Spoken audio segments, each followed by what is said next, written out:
위대한 출생이라는 말씀의 제목으로 함께 은혜를 나누고자 합니다. 처음에 말씀 묵상하면서 생각했던 제목은 위대한 탄생이었습니다. 근데 위대한 탄생하니까 좀 너무 귀에 익어서 이게 뭔가 하고 이렇게 인터넷에 찾아보니까 조용필 밴드 이름이 가수 조용필 밴드 이름이 위대한 탄생이었고, 또 TV에 그 가수 뽑는 오디션 프로그램이 또 위대한 탄생이 있더구만요. 그래서 그렇게 해서는 안 되겠다 싶어서 위대한 출생으로 좀 바꿔봤습니다.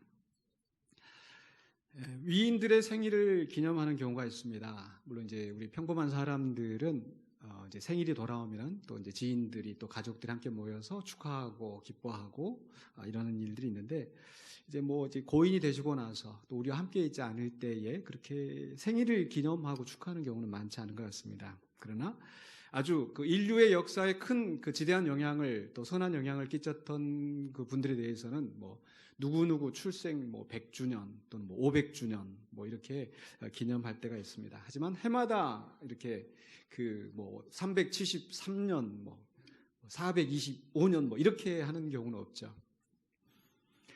그러나 우리 예수님은, 물론 이제 예수님은 돌아가지 아니하시고 그 여전히 살아계시고 또 온 세상을 통치하시는 왕이십니다만은, 그러나 우리의 가까이 있지 않음에도 불구하고 역시 예수님의 그 생일을 여전히 우리는 기뻐하고 축하하고 있습니다. 그게 이제 성탄절이 되겠죠.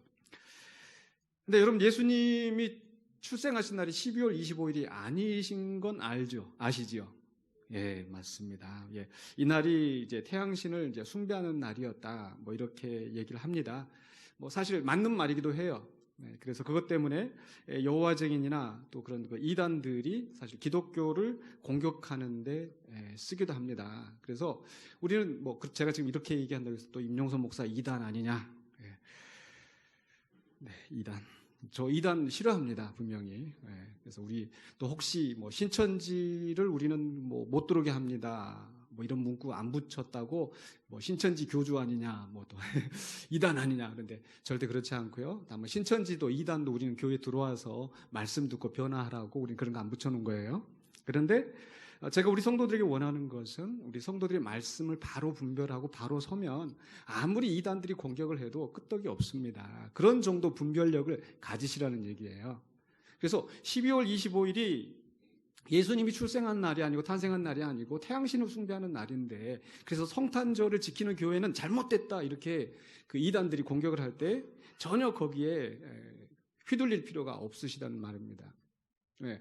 그 사람들이 하는 말은 이거예요. 그런 자료들 막 보여주면서 아마 그런 얘기를 할 수도 있어요. 원래 이 12월 25일이 이 로마의 그 태양신 미트라교라는 게 있어요. 태양신 미트라인데 바로 이 12월 25일이 그 서양의 동짓날이거든요.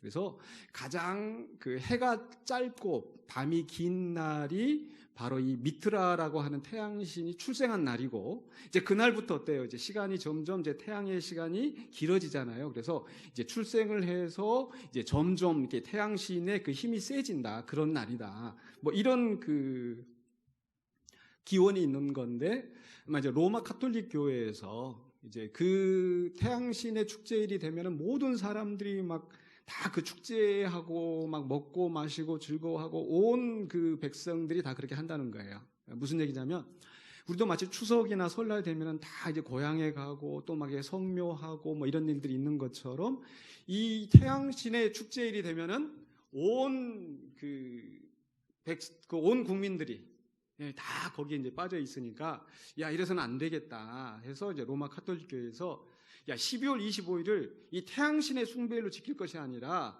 우리 진짜 우리의 구세주 메시아 예수 그리스도의 생일로 지키자, 이렇게 결정한 거예요. 이게 잘못됐어요? 아니면 괜찮은 거예요? 제가 보기에는 괜찮은 것 같아요. 진짜 우리 구원자는 누구신가 하는 것을 우리가 알고 그날에 태양신을 기뻐하고 태양신을 숭배하는 것이 아니라 우리 예수 그리스도의 오심을 우리가 기뻐하고 즐거워하는 거, 아마 그런 기원에서 시작되었다라는 거죠. 여러분, 우리 또 실제 그렇습니다. 여러분, 실제 생일날이 중요해요, 안 중요해요? 여전도에도 지금 생일 조정하니까 뭐 호적 나이가 중요하냐, 뭐 실제 나이가 중요하냐. 생일할 때도 뭐 어때요? 저희가 사실은 그 어렸을 때 우리 어르신들 하던 대로 제가 음력 생일을 셌는데, 음력 생일을 세다 보니까 이제 미국에 가서 아이들하고 같이 이렇게 하는데, 엄마, 아빠 작년에 생일 이거 아니었었잖아, 애들이 질문을 해요. 그래서 어떻게 했어요? 음력생일 더 이상 하지 않고 양력생일로 바꿔서 셌어요. 뭐 그렇다고 전혀 뭐 하자될 게 없잖아요. 또 어떤 경우에는 이렇게 입양을 했는데 생일이 언제인지 모릅니다. 그럼 어떻게 해요? 처음 만난 날 또는 입양한 날 그날을 기뻐하면서 이렇게 축하하고 잔치할 수 있는 거죠. 그래서 실제 무슨 생일날이 기다 아니다 이게 중요한 게 아니라, 그렇죠? 그러니까 12월 25일이 성탄절 예수님 생일이다 아니다 이게 중요한 게 아니라 바로 예수님이 탄생하신 그 의미를 알고 또 그분이 오신 뜻을 새기면서 그 뜻을 따라 살아가는 그 삶이 중요한 거죠. 그래서 우리가 이단들이 무슨 별 헛소리를 다 해도 거기에 결코 휘둘리실 필요가 없습니다. 다만 오늘 우리가 성탄을 축하하는 이 예배하는 기이한 자리에서 바로 이 예수 그리스도의 출생으로 말미암아 어떤 변화가 일어나는지, 그것은 위대한 탄생이었고 온 세상을 놀랍게 변화시키는 큰 일이었다는 거죠. 그래서 오늘 말씀 속에서, 봉독한 말씀 속에서 그것을 살펴보는데, 첫 번째로 우리가 무엇이 바뀌었는가, 이 세상이 어떻게 바뀌었는가, 그것이 우리에게 어떤 변화가 일어났는가를 함께 살펴보기를 원합니다. 첫 번째로는요, 가장 큰 변화는요, 바로 해방되었다라는 겁니다. 9장 1절로 2절에서 이렇게 말씀하고 있죠. 전에 고통받던 자들에게는, 그렇죠? 오늘 이사야가 이 말씀을 선포할 때 이스라엘 백성들이 아수르라는 큰 제국의 세력에 고통을 받고 이제 장차 이들이 바벨론 제국에 의해서 멸망할 터인데, 그런 압제의 세력, 고통받던 그런 자들에게 이제는 흑암이 사라지고 광명한 빛이 비춰오게 될 것이다. 큰 빛을 보게 될 것이다. 사망의 그늘질 땅에 거주하던 자에게 빛이 비치도다. 더 이상 사망이 아니라 생명이, 속박이 아니라 해방이 이루어졌다는 거죠. 또 9장 1절 하반부에 계속해서 보면 어떻게 되어 있어요? 옛적에는, 과거에는 여호와께서 스불론 땅과 납달리 땅이 멸시를 당하게 하셨더니, 우리가 여호수아를 통해서 계속 그 분배에 대해서 말씀을 나눠왔기 때문에 스불론, 납달리, 그래서 어느 정도는 기억이 나실지 모르겠어요. 지도상으로 보면 저 북쪽, 이스라엘의 저 북쪽 변방입니다.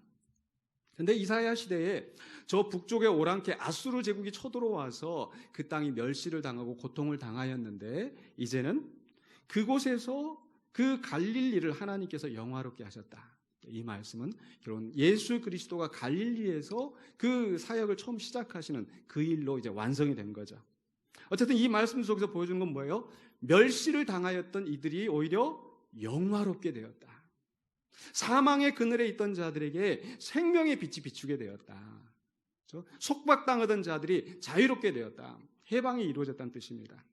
근데 도대체 이 속박과 이 멸시와 이 사망이 무엇 때문에 오게 되었습니까? 바로 그것은 9장 1절 바로 앞에 있는 말씀을 보셔야 돼요. 8장 20절과 21절에 마땅히 율법과 증거의 말씀을 따를지니, 이 백성이 시내 산에서 하나님과 언약을 맺고 우리가 하나님의 말씀 지키겠습니다, 하나님 말씀 따르겠습니다 라고 했는데, 그래서 마땅히 그의 말씀을 따라야 되는데 이 백성이 말씀대로 살지 않는 겁니다. 자기 욕심대로 사는 거예요.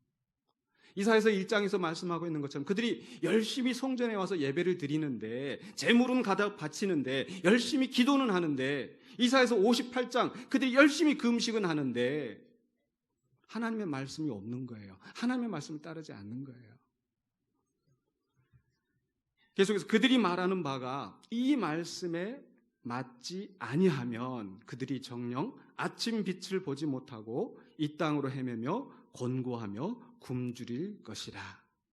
이렇게 하나님의 말씀을 떠나서 죄악 가운데 있어서 결국은 심판받았던 그 백성들에게 이제는 바로 하나님의 구원이, 하나님의 해방이 이루어진 날이 온다는 그런 예언인 것입니다. 그렇기 때문에 이들이 사망의 그늘에 있었던 것은 바로 하나님의 심판이었었고요. 이것을 오늘 우리에게 적용을 해본다면 우리도 역시 마찬가지로 아담과 하와의 범죄로 말미암아서 우리가 죄인이 되었고, 또 우리 안에 인 죄성을 따라서 우리는 살아가면서 끊임없이 죄를 짓고 하나님의 진노 아래, 사망의 그늘 아래 놓여 있었습니다. 여러분 한번 정말 우리 자신에게 한번 물어보십시다. 여러분 말씀 순종하는 거 쉬워요? 어려워요? 이웃을 사랑하라고 하는데 우리 말씀에 이웃 사랑이 있어. 막 나는 이웃 사랑하는 거 너무 쉬워. 또는 심지어 원수를 사랑하라고 그랬어요. 그렇죠? 또 남을 미워하지 말라고 그랬어요. 남을 미워하면 그것도 살인이라고 그랬고. 그런데 미워해요, 아니에요? 안 해요? 미워해요. 그러니까 이렇게 말씀대로 우리가 제대로 순종하지 못하는 거, 그것이 사실 우리의 죄인이라는, 죄성을 가지고 있다는 증거이고, 그렇기 때문에 우리 죄로 말미암아 우리는 죄의 또 사망의 권세 아래 있었는데 이제는 예수 그리스도로 말미암아 해방된 줄로 믿습니다. 그래서 해방되었습니다. 두 번째로는 뭐예요? 바로 즐거움. 바로 9장 3절과 4절에서 9장 3절에 이렇게 기록되어 있습니다. 주께서 이 나라를 창성하게 하시며 그 즐거움을 더하게 하셨으므로. 해방되었는데 여전히 피폐하고 겉으로는 외적으로는 모든 속박이 사라졌지만 여전히 고통스럽고 어렵다면 무슨 소용이 있겠습니까? 하나님께서 이제 이 나라를 창성하게 하시고 그 안에 즐거움을 더하게 하신다. 그 즐거움이 어떤 즐거움이냐? 추수하는 즐거움. 농부가 이 추수하기 전까지 얼마나 많은 어려움이 있었겠어요. 밭을 일구기 위해서 돌 골라내고 가시덤불을 긁어내고 잡풀을 뽑아내고 뜨거운 뙤약볕 아래에서 물을 기르다가 물을 끓여다가 이런 여러 가지 어려움이 있었지만 추수할 때는 어때요? 그 모든 고통스러운 일들이 이제 사라지게 되고 기뻐하게 되는 그런 즐거움을 하나님이 주신다는 거예요. 탈취물을 나눌 때 즐거움 뭡니까? 전쟁을 할 때 그 피비린내나는 속에서 고통을 당했는데 이제는 전쟁이 끝나고 승리를 얻어서 그 탈취물을 나눌 때 기쁨, 그 즐거움을 누리게 하신다라는 겁니다. 전에는 어땠는데요? 9장 4절에 이는 그들이 무겁게 맨 멍에와 그들이 어깨 채찍과 그 앞지자의 막대기를, 전에는 이스라엘 백성 입장에서 보면은 이방 나라들이 쳐들어와서 그들을 억압하고 그들의 재산들을 빼앗아가고 그들의 딸들을, 그들의 아내들을 취하여 갔었던 그런 고통스러운 날들. 그러나 이제는 하나님께서 그 모든 압제와 멍에 채찍을 하나님이 다 끊어버리셨다. 우리도 마찬가지죠. 죄와 사망의 권세 아래서 고통받고 신음하던 우리들을 이제는 그리스도 안에서 해방되어서 하나님과 화목하고 복음 안에서 즐거워하게 되는 줄로 믿습니다. 물론 우리가 예수를 믿는다고 해서 금방 모든 것이 다 행복하고 편안하고 만사형통하는 것은 아니죠. 때로는 잘 믿지만은 말씀대로 살아가려고 하지만 고난이 있고 아픔이 있고 때로는 병이 우리를 공격하고 때로는 불안 일로 억울하게 벌을 받는 경우도 있고, 그러나 우리 빌립보서에서 사도 바울이 얘기했던 것처럼 기뻐하라. 주 안에서 기뻐하라. 내가 다시 너에게 말하노니 기뻐하라. 이것이 우리 그리스도인들의 참 자세인 줄로 믿습니다. 주님께서 궁극적으로 승리하셨기 때문에, 주님이 나를 보호하시고 함께 하시기 때문에 어떠한 어려움 속에서도 세상이 줄 수 없는 그 평화와 그 즐거움이 우리 안에 있는 줄로 믿습니다. 아멘. 이렇게 즐거움을 주시는 거예요. 세 번째는 뭡니까? 9장 5절에 평화입니다. 평화. 9장 5절 한번 보십시다. 어지러이 싸우는 군인들의 신과 피 묻은 겉옷이 불의 섭같이 살라지리니. 이사야가 이 말씀을 선포할 때 그 이스라엘의 역사를 보면요, 가장 그 이스라엘이 힘들고 어려웠던 시기예요. 이사야서 7장에 보면요, 북이스라엘과 남유다가, 북이스라엘과 그 위에 있는 아람의 그 연합군이 유다를 공격해오고 예루살렘을 포위하고 그 왕을 끌어내리려고 하고 있었던 그런 상황이었었고요. 그리고 나서 또 아수르 제국이 쳐들어와서 또 히스기야를 죽이려고 하고, 또 옆에 있는 다른 나라들이 모압이, 에돔이, 암몬이 그 이스라엘이 약해진 틈을 타서 이스라엘을 공격하고, 숱한 전쟁 속에서 마치 우리나라가 일제 식민지 아래에서 고통당했는데 또 그 뒤로 해방된다 싶었더니 또 1950년에 전쟁이 나고 많은 사람들이 죽어가고, 근데 그 정도에서 끝나는 게 아니라 계속 끊임없이 전쟁과 싸움과 죽음과 이런 일들이 계속되는 그런 상황.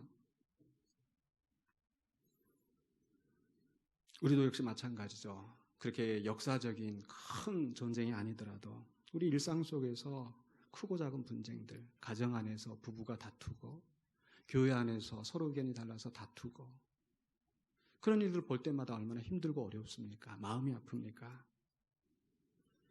그러나 바로 그 메시아의 통치로 말미암아서 군인들의 피 묻은 겉옷이 불에 섭같이 살라진다라는 것은 이제는 더 이상 전쟁이 없는, 더 이상 분쟁이 없는, 더 이상 피 흘림이 없는, 더 이상 위협과 고통이 없는 그 평화의 날이 이른다는 것입니다. 오늘 주님 오실 때에 주님의 나라에서 그 영원한 평화가 이루어질 줄로 믿습니다. 아멘. 이렇게 이 세상이 변화하는데 어떻게 변화돼요? 세 가지가 있었죠. 해방과 즐거움과 평화가 이루어지는데 도대체 어떻게 해서 정말 믿을 수 없는 이런 변화가 일어나게 되는가? 바로 첫 번째로 9장 6절로 7절에서 새 왕이 출현했기 때문에. 어떻게 말씀이 기록이 되어 있습니까? 이는 이러한 변화가 일어난 그 일은 한 아기가 우리에게 낳았고 한 아들을 우리에게 주신 바 되었는데, 그래서 이 아이의 출생이 바로 위대한 탄생이 되는 것입니다. 그의 어깨는 정사를 메었다고 그랬어요. 정사라고 하는 것은 바로 정부, 통치. 그래서 나라를 통치하는 통치권이 그에게 주어졌다는 뜻이고, 그 통치는 바로 다윗의 왕자와 그의 나라에 군림하여 나라를 굳게 세운다. 사무엘하 7장에 주신 말씀대로 하나님께서 다윗에게 약속하시기를 내 후손이 너를 위해서 왕이 될 것이고 그 나라 왕권을 내가 끝까지 보존하겠다. 불행하게도 그 후손들이 그 나라를 잘 다스리지 못하여서 나라가 망하는 것 같았지만은, 그러나 하나님은 바로 당신의 아들을 친히 그 다윗의 후손으로 보내셔서 그 약속하신 것을 이루시는 거예요. 바로 그 새 왕의 출현으로 말미암아 무너진 나라를 다시 세우고 새 정부를 다시 세우고 그 나라를 영원히 굳게 세우게 된다는 것. 그래서 새 왕의 출현이 바로 이 일을 가능하게 합니다. 두 번째로는요, 바로 그 새 왕이 어떻게 통치하는가. 그래서 왕이 됐는데 그 왕이 힘이 없으면 아무런 소용이 없습니다. 근데 그 왕은 권능을 가진 통치자이다. 우리나라 역사에서도 보면은 분명히 일제 그 말기에 왕이 있었어요. 고종. 근데 그 왕에게는 힘이 없었습니다. 그래서 자기의 그 부인 아내가 명성황후가 그 일본의 자객들에게 비참하게 죽고 불타고 있을 때도 아무런 힘을 쓰지 못하고, 자기의 백성들이 수탈을 당하는데도 아무것도 하지 못하고, 그저 마음으로 통곡만 통탄해했던 그런 왕이었습니다. 그러나 이제 이 새 왕은 그런 왕이 아니라는 거예요. 9장 6절 하반부에 어떻게 되어 있습니까? 그의 이름은 기묘자라 모사라. 이름은 그 특성을 나타냅니다. 바로 기묘한 역사를 이루어내는 왕. 모사, 가장 지혜롭게 이 나라를 통치하는 왕. 심지어는 전능하신 하나님이라 바로 신적인 권능을 부여받아서 이 나라를 통치하는 그런 왕. 영존하시는 아버지, 바로 인자하고 책임 있는 아버지가 가장이 되어서 그 가족들을 돌보는 것처럼 바로 그 왕이 이 백성들을 자녀처럼 돌보게 될 것이다. 또 그 왕은 평강의 왕, 완전한 평화를 이루는 그 왕, 절대적인 힘을 가지고 모든 악한 원수들을 쳐부수고 제거하고 하나님의 뜻을 이루는 그 왕이라는 거예요. 믿습니까?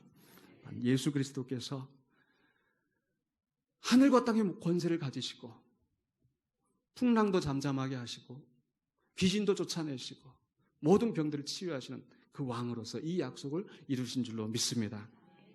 마지막 세 번째로는요, 그 왕은요 바로 정의와 공의의 통치를 합니다. 9장 7절 마지막 부분에 이렇게 기록되어 있습니다. 지금 이후로 이제 그 왕이 통치하는 순간부터 영원히 정의와 공의로 그것을 보존하실 것이다. 그것은 바로 그 나라를 보존하신다. 그 백성을 보존하신다. 여러분, 앞서서 우리는 그 왕은 절대적인 힘을 가지고 있었다고 했습니다. 근데 만약 그 절대적인 힘을 가진 그 왕이 만약에 불의하면 어떻게 될까요? 더 큰 재앙이 있죠. 그런데 새 왕은 불의한 왕이 아니라 절대적인 힘을 가지고 있지만은 바로 정의와 공의로 이 나라를 다스리는 왕이다. 여러분, 드라마나 영화 속에서 보면은요, 정치인, 권력자, 그 부패한 권력자들이 그 힘없는 자들을 괴롭히고, 드라마 얘기하는 거예요. 정치 이야기한다고 그러면 또 이 국회의원 모독했다라고 또 고소할까봐.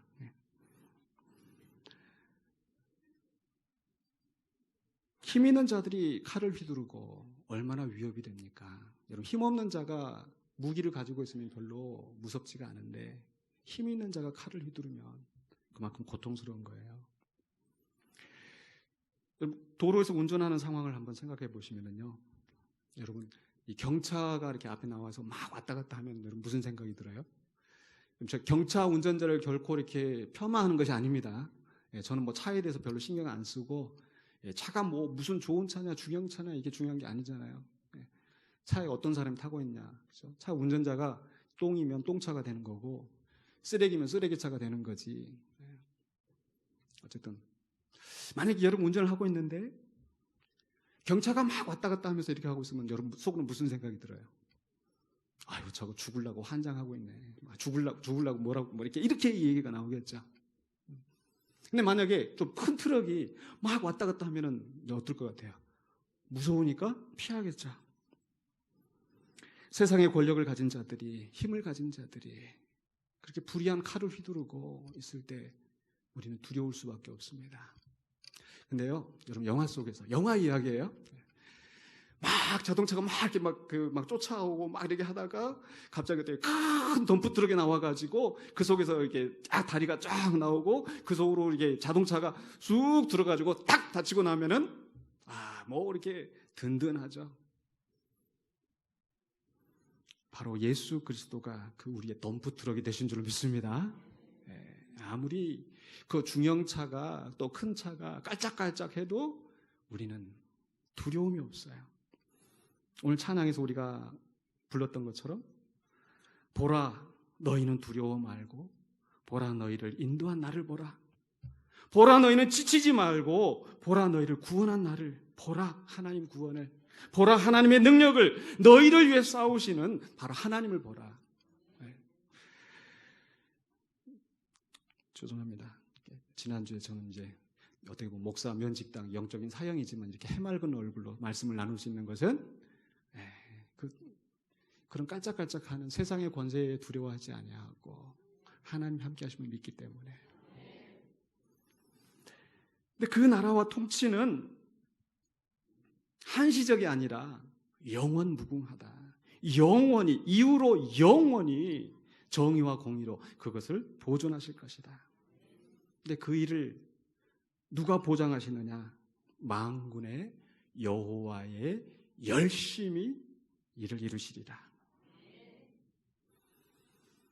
근데 이런 엄청난 변화를 이루는 그 위대한 왕의 출생을 이야기할 때, 그 왕의 시대를 예언할 때 이사야는요, 뭐라고 예언을 하고 있어요?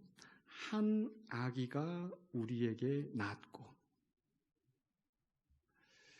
정말 이런 엄청난 변화를 일으키는 왕의 등장을 이야기한다면 아까 그 미트라 태양신 있잖아요. 그 기원을 보면은요, 그 미트라 신은 이 바위에서 태어난대요. 한쪽에는 칼을 들고 또 한쪽에는 뭘 가지고 아주 큰 힘을 가지고 태어나는, 아주 보니까 그 조각 보니까 막 근육질의 애는 애인데 이미 다 그 근육질의 애기. 근데 우리 예수님은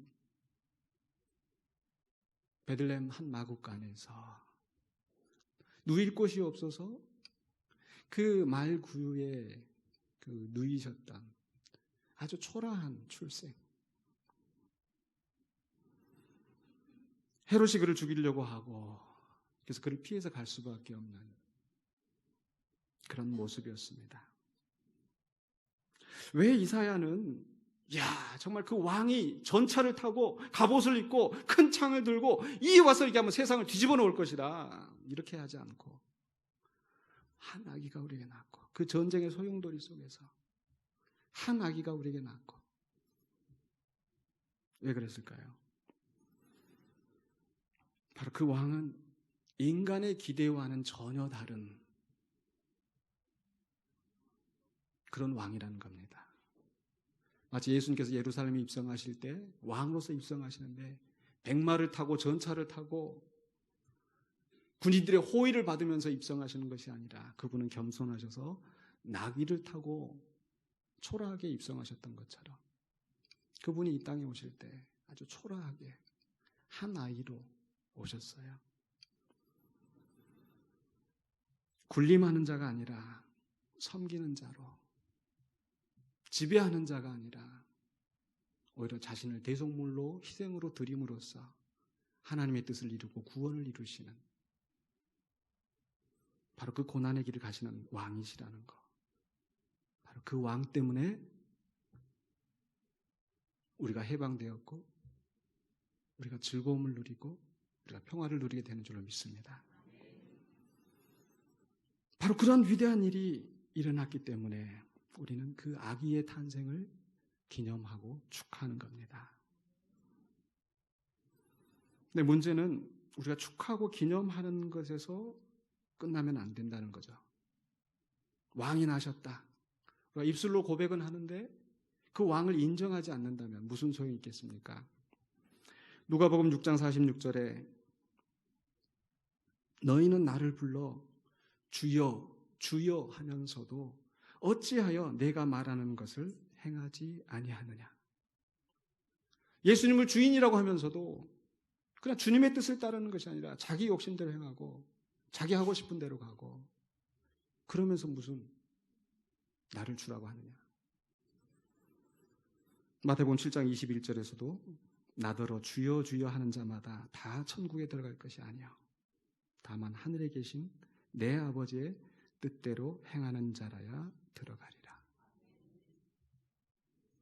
교회 나와서 열심히 기도하며 주여 주여 한다고 방언 기도하고 예언 기도하고 심지어 마태복음 7장 22절에 주의 이름으로 귀신을 쫓아내고 병을 고치고 능력을 행한다 할지라도 그 입에 나오는 말이 더러운 말과 조롱하는 말과 남을 해치는 말과 그 하는 행동이 다른 사람을 괴롭히고 그게 어떻게 예수님을 주님으로 고백하는 사람이라고 할 수 있겠습니까? 종교적인 현상에 여러분 속아 넘어가지 마세요. 교회 나와서 열심히 기도한다고 그게 다가 아니란 말이에요. 물론 기도하는 것이 중요하지 않다는 뜻이 아니라 그 열매를 보고 그 나무를 알지니 어떤 열매가 나타나야 되겠습니까? 말씀에 순종하고 말씀대로 살아가는 삶. 오늘 이스라엘 백성들이 왜 그런 심판을 당했다고요? 마땅히 주의 율법과 그 말씀을 따라야 되는데 따라하지 않아서. 계속 오늘 봉독한 말씀 그 다음에 주시는 말씀이 뭐예요?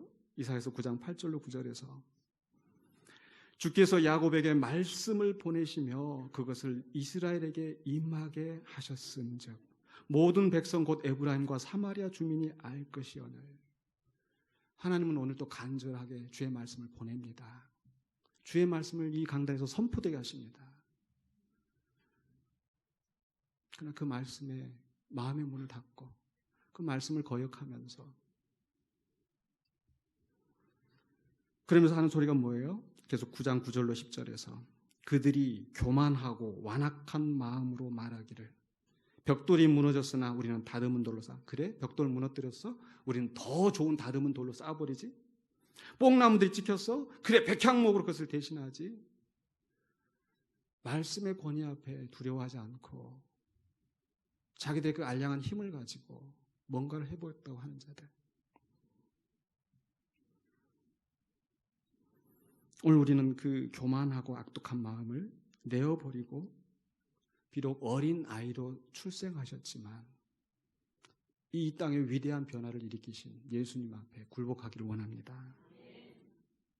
동방박사들이 그러했어요. 자기들의 지혜, 자기들의 명예, 자기들의 권세가 아니라 저 멀리에서부터 별을 보고 와서 그 구유에 누워있는 그 초라한 그 아기 앞에 황금과 유향과 몰약을 내어드리고 그분의 권위 앞에 엎드렸던 그 동방박사들. 그러나 겉으로는 내가 그 왕을 경배하겠다. 유대인 왕이 어디서 났느냐? 그런데 속으로는 그 왕을 죽이려고 했던 사람이 있었죠. 누구예요? 헤롯. 오늘 우리가 이 성탄절을 맞이하면서 과연 우리는 동방박사의 마음으로 주 앞에 오는지 아니면 헤롯의 마음으로 이 자리에 나왔는지 우리는 정말 동방박사들처럼 주의 말씀에 순종하며 주의 뜻을 이루어가고, 그래야 주님의 백성으로서 정말 하나님이 주시는 그 해방과 구원, 그 즐거움, 그 평화를 누리시는 저와 여러분 되시기를 주의 이름으로 축원합니다. 기도하겠습니다.